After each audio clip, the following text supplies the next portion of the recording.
आहेत त्यांना ऍड करून घ्या.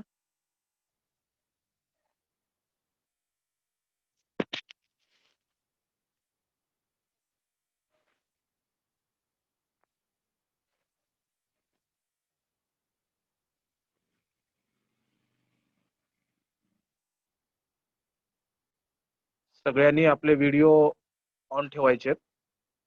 सर्व सहभागी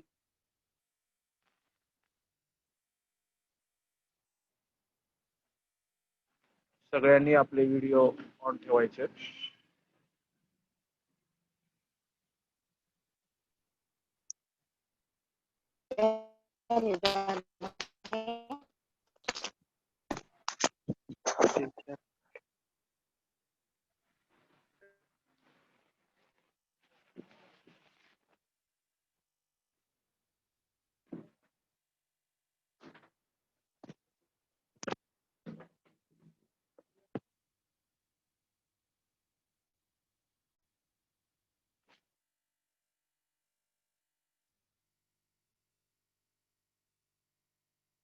गंभीरे सर सुरू करायचं.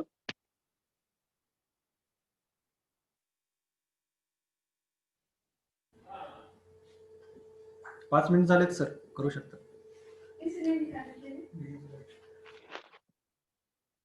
मित्रांनो, मराठी विषयाच्या या ब्रिज कोर्स मध्ये मी आपल्या सर्वांचं हार्दिक स्वागत करतो. मराठी ही भाषा तिच्या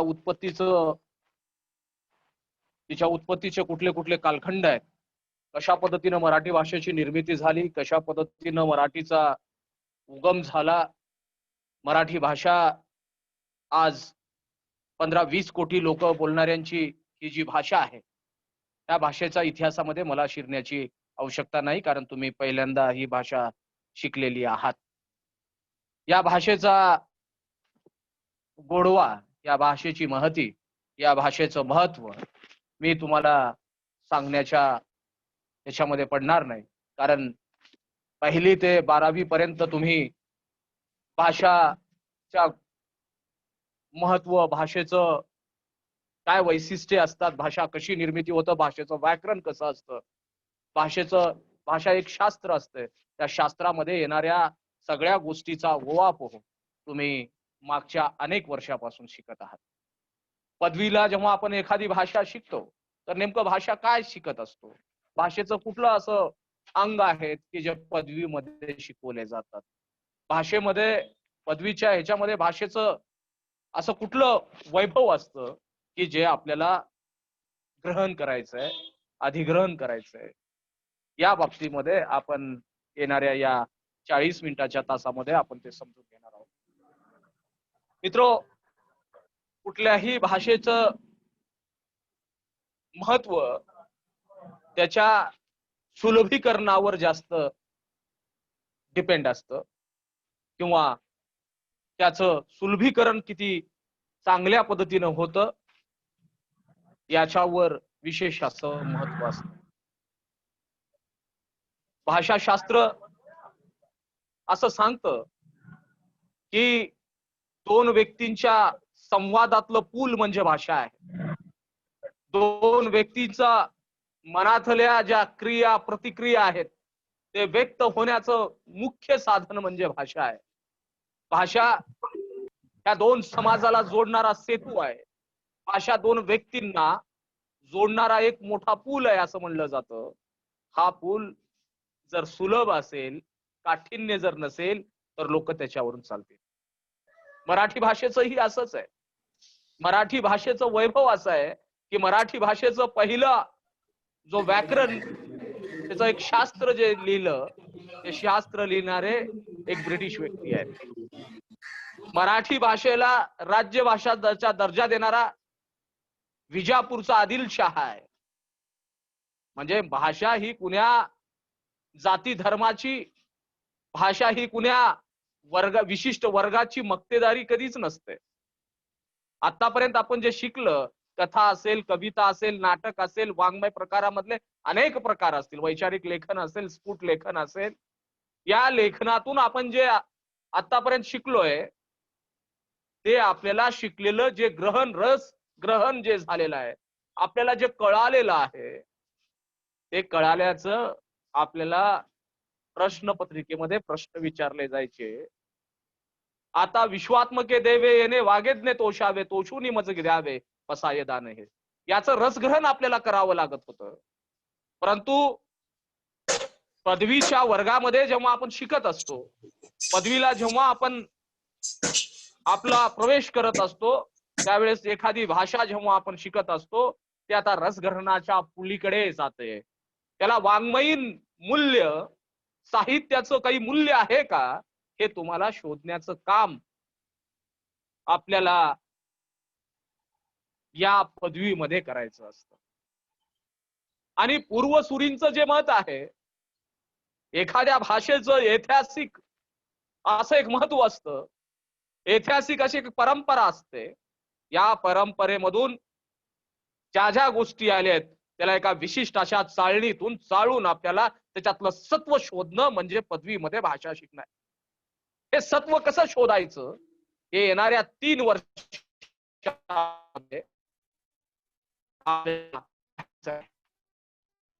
पूर्वीपर्यंतची जी परंपरा आहे, मराठींचे शिलालेख आहे, त्या शिलालेखात चित्रपटातून ज्या ज्या मराठीचा विकास कसा कसा झालेला आहे, विकासाचे टप्पे, म्हणून प्राचीन मराठीचा इतिहास आता तुम्हाला इथं शिकावा लागेल, जो की तुम्हाला 12वी पर्यंत ही इतिहासाची परंपरा तुम्हाला शोधण्याची आवश्यकता नव्हती.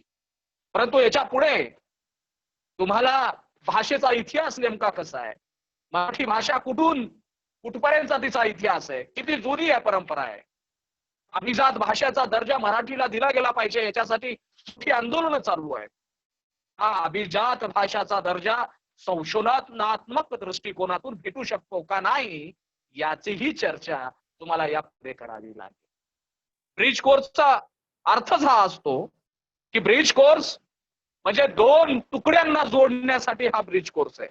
म्हणजे तुमच्या पूर्वसुरीचा जो अनुभव आहे, तो रसग्रहणात्मक आहे, आस्वादक आहे. तुम्ही त्याचा आस्वाद घेतला. एखादी कविता आहे, मन वडा हे उभ्या पिकात लढव, आता होतं भुईवर गेलं नभावर, ही जी महिराबाईची चौधरींची जी कविता आहे, त्या कवितेमधून तुम्हाला कवितेचं रसग्रहण करावं लागत होतं. कवितेमधून नेमकं काय सांगितलं गेलं हेच पाहिजे होतं. परंतु आता ही कविता कुठल्या काळामध्ये कुठल्या विषयासाठी अनुसरून लिहिलंय, हिचं मनोवैज्ञानिक काय महत्व आहे, याचं समाजशास्त्रीय महत्व काय, याचं मानसशास्त्रीय महत्व काय, याचं इकॉनॉमिकली म्हणजे अर्थशास्त्रीय महत्व काय, याचं ऐतिहासिक महत्व काय, आणि ही कुठल्या प्रदेशातील बोली आहे म्हणून ह्याचं भौगोलिक महत्व काय, या सगळ्या गोष्टी तुम्हाला या पदवीच्या वर्गामध्ये शिकायच्या आहेत. दुसरं एक भाषेचं महत्व असं आहे की भाषा संवादाचं पूल बांधते, असं मी मगाशी म्हणालो. हे संवाद पुन्हा कुणाशी असणार आहेत. एखाद्या बालकांशी संवाद आपल्याला मागे व्याकरणामध्ये शिकवलं जातं. भूतकाळ, वर्तमान काळ, चालू वर्तमान काळ, हे जे काळाचे प्रकार आहेत, तसं भाषा विज्ञान एक नावाचा प्रकार तुम्हाला येणाऱ्या या पदवीच्या अभ्यासक्रमात शिकायचं. भाषेचं स्वर कुठून येतं, भाषेचं महत्व नेमकं काय आहे, हे स्वर स्वनिम हे नेमकं काय आहे, हे तुम्हाला पदवीच्या वर्गामध्ये शिकायचं आहे. म्हणजे हे स्वर कुण्या कंठचे स्वर आहे का, तालव्य आहे, कुठलं स्वर आहे, हे तुम्हाला ह्याच्यामध्ये या पदवीच्या अभ्यासक्रमामध्ये भाषा विज्ञानाच्या पद्धतीने शिकायचं आहे. मग भाषा विज्ञानाची एक पूर्वपीठिका आहे.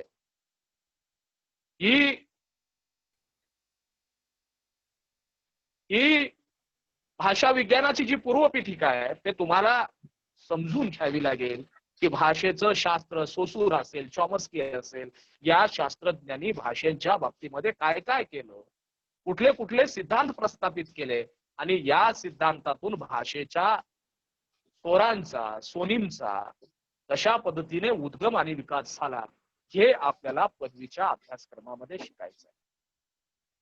आधुनिक मराठी वाङ्मयाचा इतिहास नावाचा एक पेपर तुम्हाला पदवीमध्ये आहे. त्या आधुनिक मराठी वाङ्मयाच्या इतिहासामध्ये नेमकं कशा पद्धतीनं मराठी वाङ्मयाचा इतिहास कशा पद्धतीनं आविष्कृत झालाय, काय काय टप्पे आहेत, मग त्या टप्प्यामध्ये भाषेचा मराठीचा विकास कुठल्या कुठल्या लेखकांनी, साहित्यिकांनी, कवींनी, वैचारिक लेखकांनी केलेला आहे, हेही आपल्याला या ह्याच्यामध्ये शिकायचं आहे. तुम्हाला डॉक्टर बाबासाहेब आंबेडकर यांचा एखादी धडा 12वीच्या अभ्यासक्रमामध्ये असेल, 10वीच्या अभ्यासक्रमामध्ये असेल, परंतु सर्वांगीण बाबासाहेब आंबेडकर तुम्हाला पदवीमध्ये शिकावे लागते.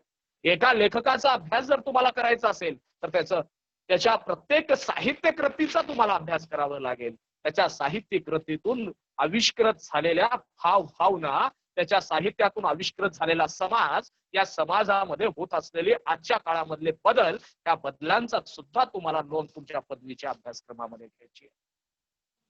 डॉक्टर बाबासाहेब आंबेडकर मराठवाडा विद्यापीठानं नेमलेला जो अभ्यासक्रम आहे, त्या अभ्यासक्रमामधून तुम्हाला हे शिकायचं आहे की तुमच्या बुद्धीला जोपर्यंत आतापर्यंत तुमची बुद्धी तुम्ही परिपक्व नव्हतात असा महाराष्ट्र राज्य साहित्य सांस्कृतिक मंडळांचा विचार होता. म्हणून मराठी पाठ्यपुस्तक महामंडळे जे तयार झाली आणि पाठ्यपुस्तकांनी एखाद्या मोठ्या कलाकृतीमधून एक छोटासा धडा संपादित करून तो धडा तुम्हाला आतापर्यंत शिकवला होता. परंतु आता धडा संपादित केला जात नाही, आता एखादी पुस्तकच लावलं जातं.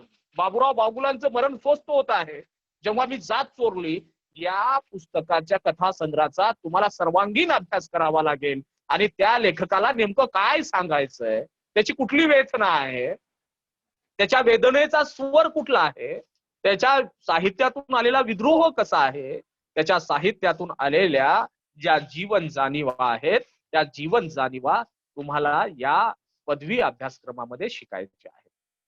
प्राचीन मराठी वाङ्मयाचा इतिहासामध्ये आपण पाहणार आहोत संत साहित्याची मोठी परंपरा आपल्याला लागलेली आहे. संत साहित्यांचे म्हणजे तुम्हाला 10वी पर्यंत संतांचे अभंग होते. ऐसे कैसे झाले भोंदू कर्म करून म्हणती साधू अंगाला लावून या राखण डोळे झाकून या करती पाप. याला आधुनिक परिप्रेक्षामध्ये तुम्हाला आता पाहावं लागेल की आजचा संत कसा आहे, प्राचीन संत कशी होती आणि तुकोबारायाच्या अभंगातून अभिप्रेत असलेला जो वर्ग आहे त्या वर्गाचा तुम्हाला चिकित्सक अभ्यास या पदवीच्या अभ्यासक्रमामध्ये करायचा. आतापर्यंत सांगितलेलं कळालं ना सगळ्यांना? आपला छोटासा माईक ऑन करा आणि मला सांगा की कळतंय. हॅलो. हो सर, कळतंय. तर या गोष्टीचा आपल्याला याच्यामधून या पदवीच्या अभ्यासक्रमामधून आपल्याला हे शिकायचं आहे. दुसरं आपल्याकडे नाट्य परंपरा, नाटकांचे काही वाङ्मयीन जे प्रकार आहेत, कथा असेल, कथा नेमकी कशी निर्मिती झाली, कथेचं सूत्र काय आहे, कथा एक छोटा जसा कादंबरी हा मोठा समुद्र आहे तर कथा ही तलाव आहे असं म्हणलं जातं. मग या तलावा नेमकं काय काय असतं, समुद्रात जे जे नसतं हेही आपल्याला या पदवीच्या अभ्यासक्रमामध्ये शिकायचं आहे. मग कथेचा उगम कसा झाला, कथा कशी निर्मिती झाली, कथेला आधुनिक कथाकार कोण आहेत, प्राचीन ह्याच्यामधले महत्वाचे कथाकार कोण आहेत, हेही तुम्हाला वाङ्मयाच्या इतिहासामध्ये शिकावं लागेल. निबंधाचीही तसंच आहे. निबंध परंपरा कुठून आली, कसं निबंध झालंय. मग ब्रिटिश कालीन म्हणजे भारतीय साहित्यावर ब्रिटिशांचा नेमका कुठला प्रभाव आहे हेही इतिहासामध्ये आपल्याला शिकावं लागेल. नावेल आणि ह्याच्यातला जो परिणाम आहे तोही आपल्याला कादंबरीवर कसा पडला. मग प्राचीन कादंबरी ही आपली कादंबरी आपण पाश्चात्य देशाकडून घेतली का आपल्या स्वतःची एक मूळ परंपरा आहे, याचाही संशोधनात्मक आपल्याला अभ्यास या पदवीच्या अभ्यासक्रमामध्ये करायचा आहे. दुसरं एक अजून महत्वाची गोष्ट आहे वैचारिक लेखन. अनेकदा आपण वैचारिक लेखनाचे अनेक धडे तुम्हाला संस्कारित व्हावं, तुमचे संस्कारक्षम वय असतं 10वी 12वीचं, त्या संस्कारक्षम याच्यासाठी अनेक वैचारिक लेखनाचे पाठ तुम्हाला तिथं दिलेले असतात. हे वैचारिक लेखनाच्या पाठ आता इथं दीर्घ स्वरूपात येतात. अभ्यासक्रमामध्ये कविता जी असेल, कवितेचं पुस्तक जर हे असेल, अनेक कवींचं संपादित पुस्तक असतील, त्या संपादित पुस्तकामध्ये नेमकं कवीला नेमकं काय सांगायचंय हे आता आपण 10वी-12वी मध्ये आपण समजत होतो. परंतु आता त्या कविता कशी निर्माण झाली, कवीच्या मनातल्या काय भावना होत्या, त्या सगळ्या तुम्हाला आता प्रौढ स्वरूपात, मोठ्या स्वरूपात, विशाल स्वरूपात त्या कवीविषयी बघावं लागेल. फक्त पहिलं जन्म कवीचा आणि मृत्यू, त्याच्यानंतर त्या कवित्वमधून काय सांगितलंय हे पहिलं आपल्याला 10वी-12वी पर्यंत होतं. आता ते नसून कवितेचं नेमकं काय आशय आहे, कवितेचा नेमका कुठला विषय आहे आणि कविता सामाजिक प्रश्नावर आहे का राजकीय प्रश्नावर आहे, विडंबनात्मक आहे, कवितेचे अनेक प्रकारातून लयबद्ध आहे का तालबद्ध आहे, त्या अनेक प्रकार आपल्याला पदवीच्या अभ्यासक्रमामध्ये शिकायचे आहेत. दुसरा आहे नाटक. नाटकामध्ये नाटकांची सुरुवात कशी झाली, नाटकांची निर्मिती कशी झाली, नाटक कुठून कसं कसं आलं. मग प्राचीन भारताच्या भारत मुनीचं जे नाट्यशास्त्र आहे त्या नाट्यशास्त्राच्या परंपरा भारतीय साहित्यामध्ये मग मराठीच्या साहित्य परंपरेला लागतात का? भरत मुनीचं नाट्यशास्त्र हे अजरामर असं हे आहे नाटकामध्ये. तर त्या नाटकातल्या पुस्तक आहे त्या ग्रंथामधून काही आपल्याला शिकता येईल का? मग वाक्य कसं तयार होतं, त्या सगळ्या गोष्टी. मग साहित्याचे लालित्यपूर्ण साहित्य कसं, मग साहित्याचे 2 प्रकार, मग त्या 2 प्रकारामध्ये आपल्याला पुन्हा बघावे लागतील की नेमकं कसं उपप्रकार काय आहेत. हे सगळं आपल्याला पदवीच्या अभ्यासक्रमामध्ये शिकायचं. मित्रो, आपण जेव्हा एखाद्या गोष्टीला पाहतो, लहानपणी एखाद्या अंधारा खोलीमध्ये जर आपल्याला काय आहे ह्याचं कुतूहल असतं, आता ती खोली तुम्हाला उजेडानं मोकळी करून देणं म्हणजे पदवीचा अभ्यासक्रम आहे. लहानपणी गूढ रंजनात्मक तुमचा विकास व्हावा, तुमच्या मनोविश्लेषणाचा अभ्यास तिथं बारीक स्वरूपात होता. आता मनोविश्लेषणात्मकाचा अभ्यास, मनोविकासाचा अभ्यास मोठ्या प्रमाणामध्ये पदवीमध्ये आहे. एखादी गोष्ट आहे, लहानपणी आई तुम्हाला जसं समजून सांगते की जेवण अशा पद्धतीने केलं पाहिजे, आता जेवायचं कसं हे पदवीमध्ये शिकवलं जात नाही. जेवण कसं पचवायचं तुम्ही खायला शिकलात, आता जेवण कसं पचवायचं हे म्हणजे पदवीचा अभ्यासक्रम. या पदवीच्या अभ्यासक्रमामध्ये तुम्हाला या सगळ्या गोष्टींचा उहापोह भेटेल की एखादी वस्तू, एखादी साहित्यातून आलेला एखादी संवाद कशा पद्धतीनं तुम्ही त्याला हे करताय, रस ग्रहण करताय आणि त्याच्यातून तुमची जी भूमिका आहे, स्वतःची एक भूमिका, म्हणजे सगळ्यात महत्वाचं असतं स्वतःची एक भूमिका तयार करणं. पदवीमध्ये विद्यार्थ्यांच्या भूमिकेला अत्यंत महत्व दिलेलं गेलेलं आहे.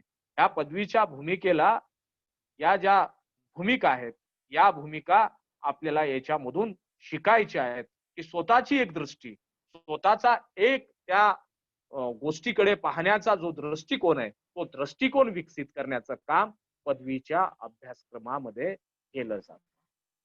स्वतःची एक दृष्टी, मी लोक असं म्हणतात म्हणून नाही, मला असं वाटतं म्हणून तुमची स्वतःची मतं बनवण्याचं काम पदवीमध्ये केलं जातं. आतापर्यंत तुमच्या 12वी पर्यंत तुमच्या मताला काही किंमत नव्हती, जे सांगितलंय तेच तुम्हाला लिहायचं होतं. परंतु पदवीमध्ये मला काय वाटतं, तुमची काय भूमिका आहे, हे भूमिका इथं तुम्हाला मांडायची आहे. आपल्या लक्षात आला असेल आता की नेमकं आपण या परिप्रेक्ष्यातून कसं बघतोय. पदवीच्या अभ्यासक्रमामध्ये याच परिप्रेक्ष्यातून तुम्हाला आम्हाला बघायचं आहे. या गोष्टीमधून तुम्हाला बघायचंय की नेमकं कशा पद्धतीनं स्वतःची मतं बनवायची आहेत आणि या मतावर कशा पद्धतीनं ठाम राहायचंय हे आपल्याला येणाऱ्या काळामध्ये 3 वर्षामध्ये आणि 3 वर्षाच्या 2-2-2 आणि 3 वर्षाला 3 पेपर म्हणजे 5 दुनी 7 पेपर आणि एसएल जर कुणाचा असेल 8-9 पेपर मध्ये तुम्हाला मराठी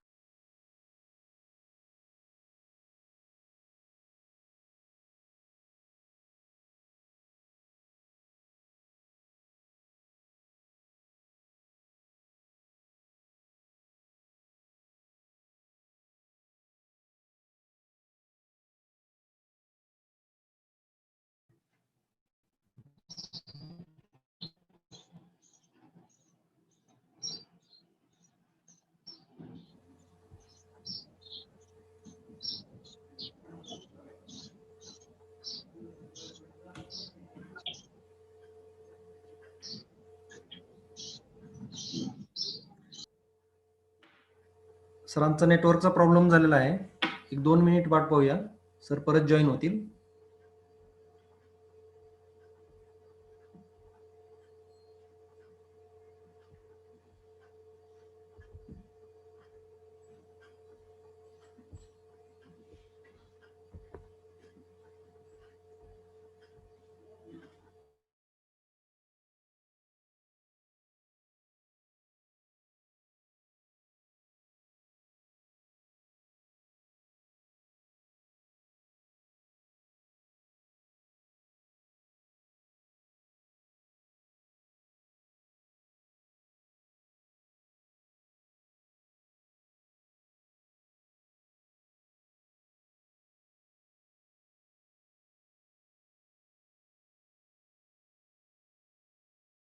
सर्व विद्यार्थ्यांना सूचना आहे, त्यांनी क्लास अटेंड करत असताना एक स्क्रीनशॉट स्वतःचा घ्यायचा किंवा दुसरं कोणी असेल तर दुसऱ्याच्या मोबाईलमधून स्वतःचा फोटो घ्या आणि ग्रुपवरती आपल्या मॅडम झिनत मॅडमचा मी नंबर देत आहे, त्या नंबरवरती सर्वांनी दररोज तास करत असताना किमान एक फोटो नावासहित त्यांच्या मोबाईलवरती पाठवून द्या, कारण तीच आपण अटेंडन्स समजणार आहोत.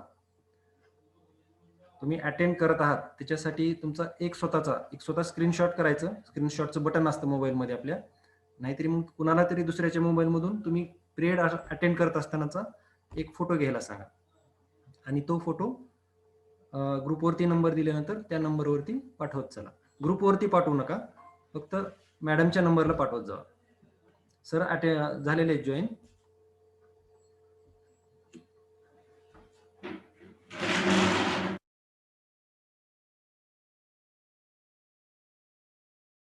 हॅलो, माझा आवाज येतोय का? हो सर. हॅलो. हो. हा, तर मी सांगत होतो की मी पहिल्यांदा सॉरी, सगळ्यांना माफी मागतो की नेटवर्कचा खूप मोठा प्रॉब्लेम इश्यू इथं चालू आहे. तर आपण या ह्याच्यापर्यंत होतो की मराठीमध्ये तुमचं स्वतःचं पदवीमध्ये स्वतःचं मत काय तयार झालं पाहिजे, स्वतःच्या मताला काय किंमत असू शकते हे तुम्हाला आता बघायचं. आतापर्यंत तुमच्या मनामध्ये जे प्रश्न निर्माण होत होते ते प्रश्न आता वेगळ्या पद्धतीनं सोडवण्याची भूमिका तुम्हाला आता घ्यावी लागणार आहे. तुम्हाला ती जी भूमिका घ्यायची आहे ही भूमिका सर्वांगीण विचाराची घ्यायची. सर्वांगीण विकास तुमचा कसा होईल ह्याच्या भूमिकेमध्ये तुम्हाला आता आम्हालाही अध्यापन करावं लागतं आणि तुम्हालाही अध्ययन करावं लागेल. स्वतःचं मत, अंधश्रद्धा आहे, मग तुम्हाला काय वाटतं देव आहे की नाही, हे प्रश्न ज्यावेळेस निबंध वजा तुम्हाला विचारले जायचे त्यावेळेस तुम्ही श्रद्धा आणि अंधश्रद्धेमधला फरक आतापर्यंत 10वी मध्ये करत होतात, परंतु आता तुम्हाला शोधावं लागेल की या मी जे मत मांडलंय ह्याचं रेफरन्स काही आहे का, संदर्भ काही आहे का. म्हणजे तुकोबाराय असं म्हणाले, तुम्हाला असं वाटतंय ऐसे कैसे झाले बंधू कर्म करूनी म्हणती साधू.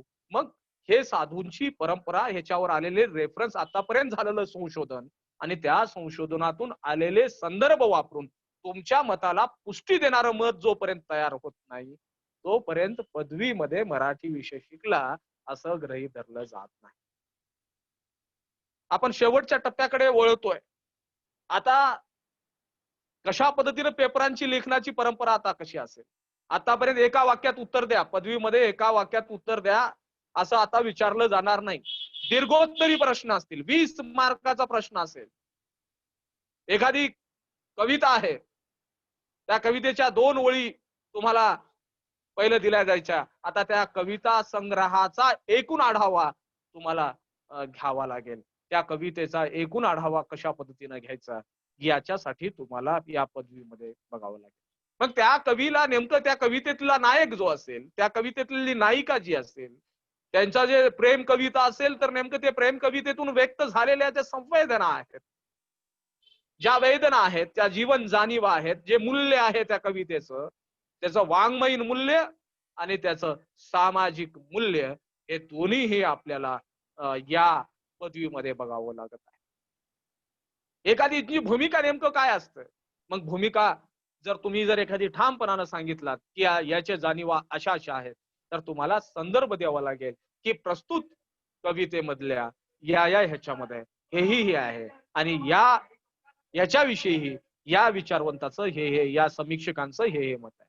आता तुम्हाला समीक्षक बनलं पाहिजे.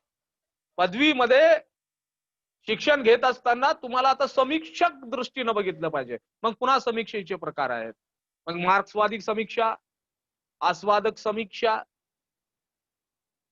या अनेक समीक्षेचे अनेक प्रकार त्याच्यामध्ये आहेत.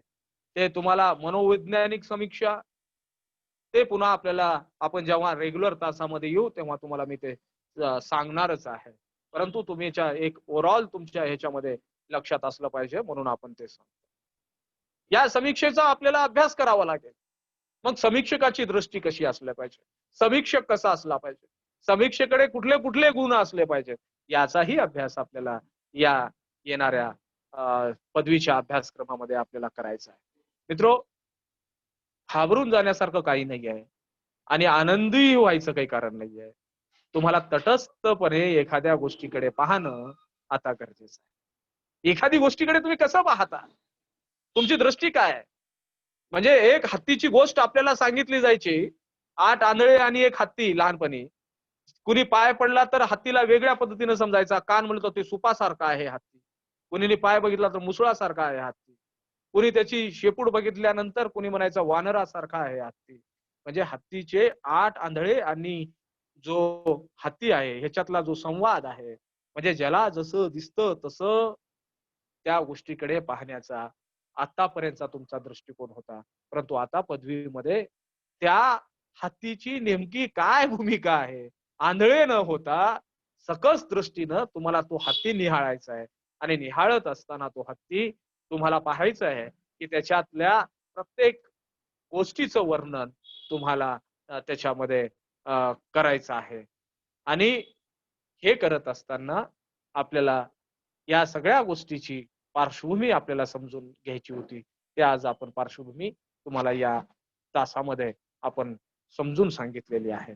ज्या गोष्टीच्या काही अडचणी असतील त्या अडचणी आपण येणाऱ्या तासामध्ये, जर कुणी सायन्स कडलं आलं असेल आणि मराठी घेत असेल तर त्यालाही काही घाबरण्यासारखं कारण नाही. माय मराठी बोलायला सोपी झाली आणि परीक्षेत 2 मार्काने गेली, अशी अवस्था आपल्या कुठल्याही विद्यार्थ्याची होऊ नये याच्यासाठी आपण हा ब्रिज कोर्स आयोजित केला. म्हणजे मराठी भाषा ठीक आहे, ह्याच्याला काय शिकायचं असतं का, असं आपल्याकडे अनेकांचं दृष्टिकोन आहे.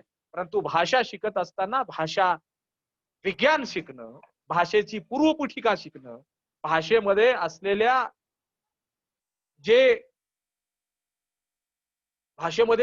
ज्या गोष्टी आपल्याकडे आहेत, वाङ्मय प्रकार, साहित्याचे प्रकार, हे प्रकार शिकणं आणि एक अभ्यासक म्हणून पदवीमधून जेव्हा तुम्ही बाहेर पडाल आणि पदव्युत्तर शिक्षण घेण्यासाठी तुम्ही जेव्हा निघाल तेव्हा तुमच्यामध्ये या गोष्टी विकसित झाल्या पाहिजेत. नव्हे ते विकसित करण्याची जबाबदारी आमची आहे. तसंच ती जबाबदारी तुमची आहे की ते तुम्हाला ग्रहण करायचं आहे. आणि हे ग्रहण करत असताना सामाजिक मूल्य आणि वाङ्मयीन मूल्य, हे दोन्हीही मूल्य कसं जपता येईल याचंही भान आपल्याला या पदवीमध्ये ठेवलं गेलं पाहिजे. मग एखादी वाङ्मयीन मूल्य आहे, काय मूल्य आहे? वाचनाचं एक मूल्य असतं, काय आहे? आनंद भेटतो वाचण्याने, आणि दुसरा असतो ज्ञान भेटतं. सामाजिक मूल्य आहे ज्ञान भेटणे आणि वाङ्मयीन मूल्य आहे आनंद घेणे. हृदयाला चांगलं वाटतं का मेंदूला चांगलं वाटतं, ह्याच्यातली जी प्रक्रिया आहे, आतापर्यंत तुमच्या हृदयाला काय चांगलं वाटत होतं याची पार्श्वभूमी म्हणजे 10वी 12वी पर्यंतचा अभ्यासक्रम होता. आणि आता तुमच्या मेंदूला काय चांगलं वाटतं, तुम्ही त्याच्याकडे कशा पद्धतीने पाहता, हे म्हणजे पदवीचा अभ्यासक्रम. दीर्घोत्तरी प्रश्नाचा आपण विचार करत होतो. एखाद्या म्हणजे परीक्षेमध्ये विचारले जाणारे जे प्रश्न आहेत त्याची प्रश्नाची जर फक्त 5 प्रश्न तुम्हाला असणार आहेत आणि या 5 प्रश्नामध्ये सगळेचे सगळे 20 मार्काला प्रश्न असणार आहेत. आता नवीन वर्षामध्ये काय काय घडलं अभ्यास पद्धती परीक्षा पद्धतीमध्ये मला तेवढंच माहिती नाही आहे. परंतु आपण जेव्हा परीक्षा पद्धतीवर आपण जेव्हा चर्चा करतो तेव्हा आपल्या लक्षात येईल की नेमकं कशा पद्धतीने हे अभ्यासक्रमाला आपल्याला पाहिजे. मित्रो, बोलण्यासारखं खूप काही आहे. आपण जेव्हा रेग्युलर कॉलेजमध्ये याल तेव्हा याच्यावर आपलं खूप मोठ्या प्रमाणावर डिस्कस होईलच. आणि आपण फक्त परीक्षार्थी न होता ज्ञानार्थी कसं होईल याच्यावर भर दिलात तर मराठी तुम्हाला निखळ झरा आहे. एखादी गाणं पेटे अंधाराचे झाले झाले मोकळे आकाश जेव्हा आपण बघतो तर हे पहाटेच्या तो जो निसर्गरम्य वातावरण असतं ते जे वातावरण निर्मिती असते ती वातावरण निर्मिती कशा पद्धतीनं होतं याचा तुम्हाला जर जास्त आनंद जर घ्यायचा असेल तर तुम्हाला पदवीमध्ये तुम्हाला या सगळ्या गोष्टीचा जर बारकाईनं तुम्ही अभ्यास केला तर तुमच्या लक्षात येईल की पदवीचा अभ्यासक्रम किती सोपा आहे, किती आनंददायी आहे. एखादी प्रेम कविता जेव्हा तुमच्या ह्याच्यावर येईल तेव्हा तुम्हाला त्याच्यातले बारकावे, त्याच्यातला जो मधुरपणा आहे, हा मधुरपणा जेव्हा विकसित होईल तेव्हा त्या विकसित होण्याच्या पार्श्वभूमीला तुम्ही एका प्रमोच्च आनंदावर जेव्हा पोहोचाल ती म्हणजे पदवीचा अभ्यासक्रम. आपल्याला एखादी गोष्ट शिकतोय त्याच्यातून ज्ञान भेटलं पाहिजे. हे ज्ञान भेटत असताना तो ज्ञान कशा पद्धतीनं भेटलंय त्याची जर चिकित्सा झाली, अन्न शेतातून फक्त पिकलं जातं, मग शेतकऱ्यांचे नेमकं दुःख काय आहे? फक्त भाकर खाणे आतापर्यंत तुम्ही शिकली होती, आता भाकरीची निर्मिती कशी होते, साहित्याची निर्मितीची प्रक्रिया काय आहे, हेही तुम्हाला येणाऱ्या पदवीच्या अभ्यासक्रमामध्ये शिकायचंय. मग ही ज्वारी कुठून येते, कुण्या शेतातून येते, त्या शेतामध्ये कशी वाखरणी, नांगरणी, पाखरणी केली जाते, ती पाखरणीचाही अभ्यास तुम्हाला या पदवीच्या अभ्यासक्रमामध्ये करायचा आहे. आणि हे वाखरणी नाखरणी करत असताना, रासनी करत असताना त्या शेतकऱ्याच्या मनामध्ये असलेले जे सूक्ष्म तरंग आहेत, त्याच्या मनातल्या ज्या भावना आहेत, त्याची जी मालकीन आहे त्या शेताची, तिच्या काय वेदना आहेत, हे आपल्याला आतापर्यंत आपण हे शिकत नव्हतो. आता हे शिकायचंय की नेमकं भाकरी खाण्याचं महत्व नाही तर भाकरी कुठून येते, कशी येते, त्याचं काय निर्मिती आहे आणि त्या निर्मितीच्या काय वेदना आहेत, त्या वेदना तुम्हाला येणाऱ्या तासामधून म्हणजे पदवीच्या अभ्यासक्रमातून शिकायचे. आणि हे शिकत असताना आपल्याला हे लक्षात आलं पाहिजे की आपण सखोप दृष्टीनं, निकोप दृष्टीनं आपल्याला त्याच्याकडे बघण्याचा जो दृष्टिकोन आहे तो आम्ही विकसित करण्याचा प्रयत्न या पदवीमध्ये करणार आहोत.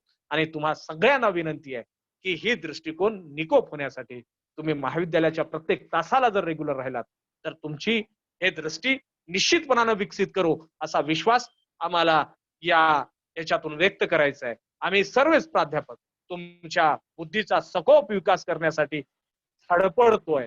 त्याच्यासाठीच हा ब्रिज कोर्स आहे.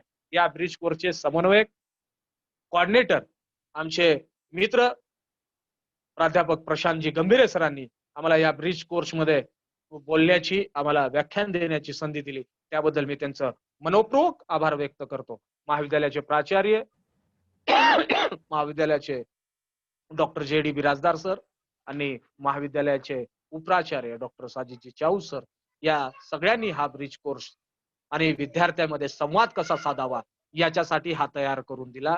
याचे कोऑर्डिनेटर्स म्हणजे गंभीरे सरांनी जी याच्यामध्ये मेहनत घेतली आहे. अचानक हा तास माझ्या नशिबी आल्यामुळे, म्हणजे रेग्युलर टाइम टेबल मध्ये माझा तास वेगळ्या दिवसामध्ये होता, परंतु अचानक तो तास आला. माझं जेही अर्धवट तुटलेलं आणि सुटलेलं जे ज्ञान आहे मी तुमच्या समोर व्यक्त केलं. भविष्यामध्ये अजूनही आमची तयारी चांगल्या पद्धतीने करून तुमच्या उज्ज्वल भविष्यासाठी आम्ही नक्कीच प्रयत्न करू. मराठी भाषेचा विकास कशा पद्धतीनं आणि कशा पद्धतीनं होणार आहे त्याचे वाहक तुम्ही होणार आहात. तुम्ही वाहक होत असताना या वाहकाला जी संजीवनी देण्याचं काम आम्ही निश्चितपणानं करू असा विश्वास आम्हाला वाटतो. आणि तुम्हीही जसं लक्ष्मणाला संजीवनी दिल्यानंतर लक्ष्मण जागी होतो, तसा तुम्हीही या संजीवनीसाठी तुम्हाला हा ब्रिज कोर्स होता. तुम्ही या संजीवनीतून निश्चितपणानं फायदा घेऊन येणाऱ्या पदवीमध्ये विद्यापीठाच्या गुणवत्ता यादीमध्ये झळकावं या शुभेच्छेसह मी इथंच थांबतो. धन्यवाद.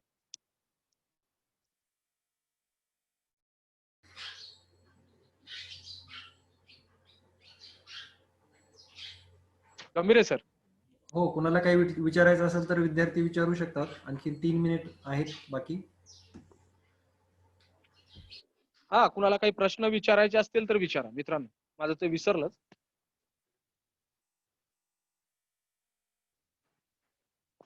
मोकळेपणानं बोललात तर फायदा होईल. मनात ठेवलात तर त्याचं विष होतं, मोकळेपणानं बोललं तर त्याचं विकास होतो, आणि जे मनामध्ये ठेवलं जातं त्याचं विष होतं, असं खूप मोठे साहित्यिक म्हणतात. विचारा विचारा, कुणाला काही विचारायचंय, कुणाच्या काही अडचणी आहेत?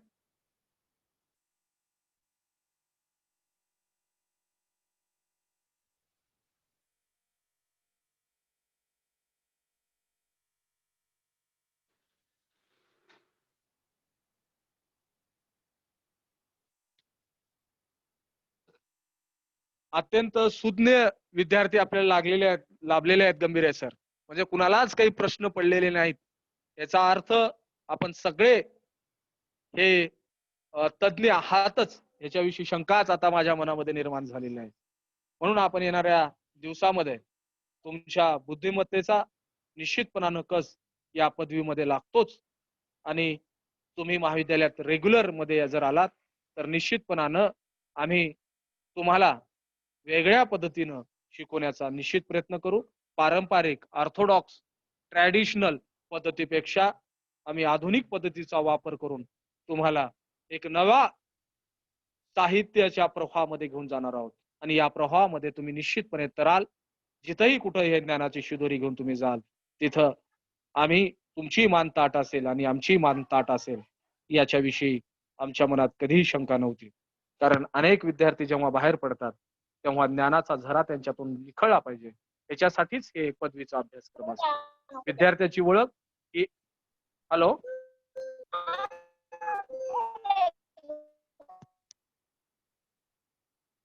कुणाला प्रश्न आहे का?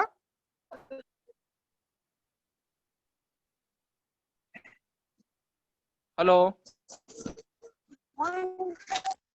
हॅलो हॅलो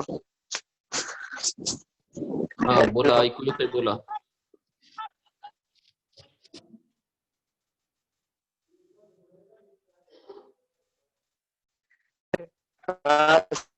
गंभीरे सर, प्रश्न विचारायचा होता. आवाज येत नाही, आवाज कनेक्ट होत नाही. हा शेख सलीम. हा बोला, काय म्हणालात? हॅलो हा विचारा विचारा. आज सर लिस्ट मध्ये जे विषय आहेत. हॅलो हा हॅलो सर. हा विचारा विचारा. सलीम, थोड़ा रेंज में आके बात करो, आवाज कट हो रही है आपकी. शेख सलीम.